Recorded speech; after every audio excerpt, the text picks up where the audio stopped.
Good morning student. पिछले हफ्ते हम लोगों ने क्रिया के भेद देखना शुरू किया था। उसमें पहला भेद हम लोगों ने देखा था सहायक क्रिया, और आज हम लोग देखने जा रहे हैं प्रेरणार्थक क्रिया।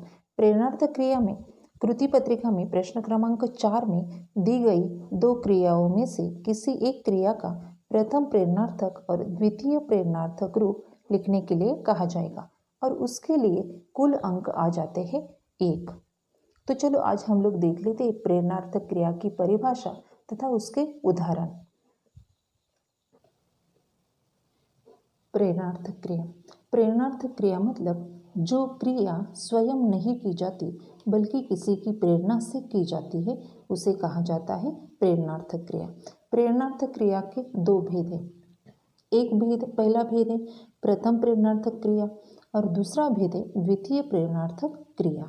प्रथम प्रेरणार्थक क्रिया मतलब काम करने की प्रेरणा एक ही कर्ता से जब मिल जाती है तब वहाँ पर प्रथम प्रेरणार्थक क्रिया हो जाती है।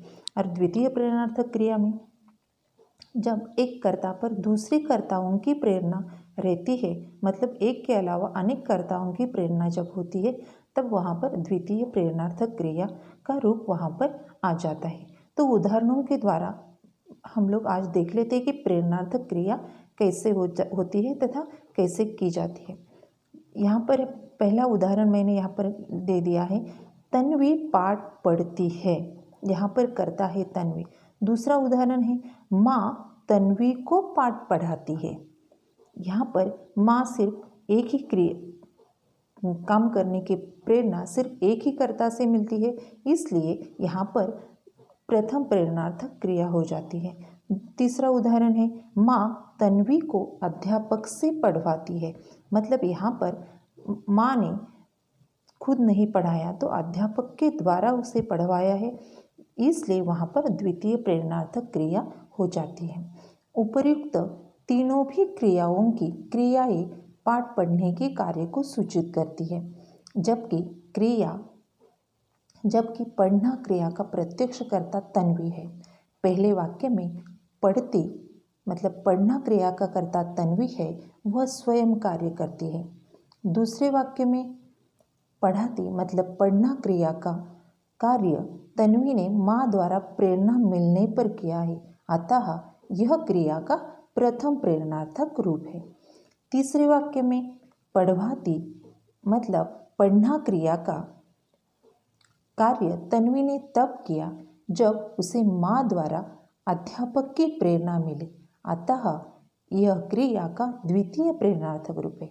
जहाँ कर्ता कार्य स्वयं न करके किसी की प्रेरणा से करता है, वह प्रेरणार्थक क्रिया हो जाती है। तो इन उदाहरणों के द्वारा आपको पता चल गया होगा कि प्रेरणार्थक क्रिया की परिभाषा क्या है। मतलब वापस वही हम लोग देख लेते हैं परिभाषा कि इन तीनों उदाहरणों के द्वारा, जैसे जो क्रिया स्वयं नहीं की जाती बल्कि किसी की प्रेरणा से की जाती है, उसे प्रेरणार्थक क्रिया कहा जाता है। दूसरे उदाहरणों के द्वारा हम लोग देख लेते हैं कि प्रेरणार्थक क्रिया। दूसरा उदाहरण है यहाँ पर माँ बच्चे को खाना खिलाती है। यहाँ पर खिलाती मतलब माँ सिर्फ एक ही यहाँ पर माँ की प्रेरणा से काम हो गया, इसलिए यहाँ पर प्रथम प्रेरणार्थक क्रिया हो गई। मतलब जब क्रिया करने वाला एक कर्ता है और काम करने की प्रेरणा एक ही कर्ता से मिलती है, तब उसे प्रथम प्रेरणार्थक क्रिया कहा जाता है। दूसरा उदाहरण है माँ बच्चे को नौकरानी से खाना खिलवाती है।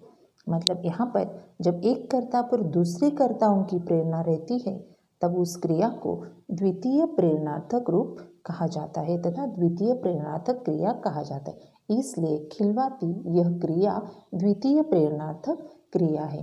तो इस तरह से आज हम लोगों ने प्रेरणार्थक क्रिया और प्रेरणार्थक क्रिया की प्रथम प्रेरणार्थक तथा द्वितीय प्रेरणार्थक रूप भी देख लिया। अब इसके अनेक उदाहरण हम लोग देख लेते हैं। चलो अगले उदाहरण हम लोग देख लेते। तो इस तरह का चार्ट हम लोगों को क्लास वर्क नोटबुक में बनाना है। पहले कॉलम में लिखना है मूल क्रिया, दूसरे में लिखना है प्रथम प्रेरणार्थक क्रिया और तीसरे कॉलम में लिखना है द्वितीय प्रेरणार्थक क्रिया। देख लेते पहला उदाहरण। पहला है जलना, उसका प्रथम प्रेरणार्थक रूप हो गया जलाना और उसका द्वितीय प्रेरणार्थक रूप हो गया जलवाना। उसी तरह से करना, कराना, करवाना।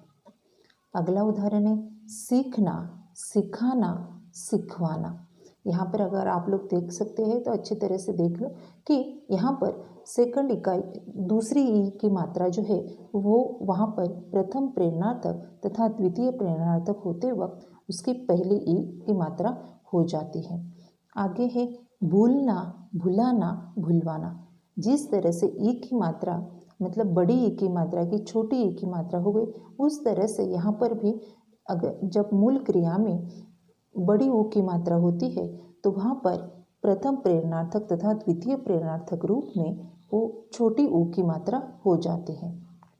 आगे है बैठना, उसका प्रथम प्रेरणार्थक है बिठाना और बिठवाना। यहाँ पर भी ब की ई की जो मात्रा है वो पहले आ गई है। अगला है उदाहरण बोलना, बुलाना, बुलवाना। यहाँ पर भी ऊ की मात्राएं पहली हो गई है। अगला उदाहरण है छूना, उसका प्रथम प्रेरणार्थक है छुलाना, छुलवाना। यहाँ पर भी बुलाने की तरह यहाँ पर ऊ की मात्राएं पहली हो गई हैं। अगला उदाहरण है खाना, खिलाना, खिलवाना। यहाँ पर भी ई की मात्रा पहली आ गई है। अगले दो उदाहरण है यहाँ पर लेना, उसका प्रथम प्रेरणार्थक रूप है लिवाना, उसका कोई भी द्वितीय प्रेरणार्थक रूप नहीं है। अगला उदाहरण है खोना, उसका प्रथम प्रेरणार्थक रूप है खोवाना, उसका द्वितीय प्रेरणार्थक रूप नहीं है। मतलब इन दो उदाहरणों के द्वारा हम लोग ये देख पाते हैं कि कुछ एकाक्षरी धातुओं से केवल एक ही प्रथम प्रेरणार्थक क्रिया बनती है। खोना, खोवना। तो इस तरह से इन दो शब्दों के रूप प्रथम प्रेरणार्थक रूप ही होते हैं, द्वितीय प्रेरणार्थक रूप नहीं होते। इन दो उदाहरणों के द्वारा हम लोग ये देख पाते हैं कि कुछ एकाक्षरी धातुओं से केवल एक ही प्रथम प्रेरणार्थक क्रिया बनती है। कोई भी द्वितीय प्रेरणार्थक इन जैसे शब्दों की द्वितीय प्रेरणार्थक क्रियाएं नहीं होती। इन सभी उदाहरणों के द्वारा हम लोगों को एक बात याद रखनी है कि अगर यदि मूल धातु का प्रथम अक्षर आकारांत, इकारांत तथा उकारांत हो तो उसमें किसी भी प्रकार का परिवर्तन नहीं होता। मतलब यहाँ पर जलना, यहाँ पर आगे जलाना, जलवाना। यहाँ पर अकारांत है तो यहाँ पर कोई भी बदलाव नहीं आ गया है। तो इस तरह से अकारांत, इकारांत तथा उकारांत अगर मूल धातु का प्रथम अक्षर है तो उसमें किसी भी प्रकार का परिवर्तन नहीं आ जाता। तो इस तरह से आज हम लोगों ने प्रेरणार्थक क्रिया के दोनों भी भेद तथा उसकी परिभाषाएं और उदाहरण देख लिए। तो इस तरह से आज हम लोगों ने देख लिया प्रेरणार्थक क्रिया। अगला पार्ट हम लोग व्याकरण का देखने जा रहे हैं अव्यय। अव्यय आता है हमें 1 मार्क के लिए। अव्यय शब्द का अपने वाक्य में प्रयोग कर प्रश्न क्रमांक 4 में 2 नंबर का क्वेश्चन में आता है कि अव्यय शब्द का अपने वाक्य में प्रयोग करना। कृति पत्रिका के प्रश्न 4 में दिए गए 2 अव्यय शब्दों में से किसी एक अव्यय शब्द का सार्थक वाक्य में प्रयोग करने के लिए हम लोगों को कहा जाएगा। तो आज हम लोग देखेंगे कि अव्यय किसे कहते हैं या अव्यय के अनेक भेद और उसके उदाहरण। तो चलो आज हम लोग देख लेते हैं अव्यय। अव्यय मतलब संज्ञा, सर्वनाम, विशेषण तथा क्रिया में लिंग, वचन, पुरुष आदि के अनुसार कोई भी विकार या परिवर्तन नहीं होता है, उसे अव्यय कहा जाता है।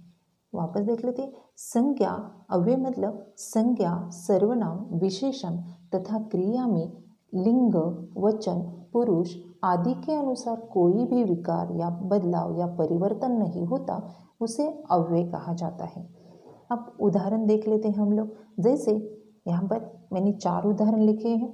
एक पहला उदाहरण है लड़का बाहर खड़ा है। दूसरा उदाहरण है लड़की बाहर खड़ी है। तीसरा उदाहरण है लड़के बाहर खड़े हैं। चौथा उदाहरण है हम बाहर खड़े हैं। यहाँ पर लिंग में लड़का, यहाँ पर लिंग परिवर्तन हो गया, यहाँ पर बहुवचन हो गया। फिर भी यहाँ पर बाहर शब्द में कोई भी परिवर्तन नहीं आया है।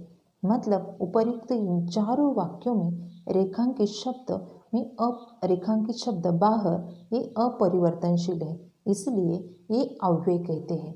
जैसे आजकल, सामने, किंतु, परंतु आदि ये जो शब्द आते हैं, ये शब्द आते हैं अव्यय में। तो आज हम लोग देखेंगे कि अव्यय के भेद। अव्यय के भेद है 4। अव्यय के भेद है 4। पहला भेद है क्रिया विशेषण अव्यय, दूसरा भेद है संबंध सूचक अव्यय, तीसरा भेद है समुच्चय बोधक अव्यय और चौथा भेद है विस्मयादि बोधक अव्यय। तो आज हम लोग अव्यय के भेद और उसके उदाहरण भी, परिभाषाएं तथा उसके उदाहरण भी देख लेंगे। तो अगले वीडियो में हम लोग अव्यय के भेद और उसके परिभाषाएं तथा उदाहरणों के द्वारा अव्यय के भेद देख लेंगे।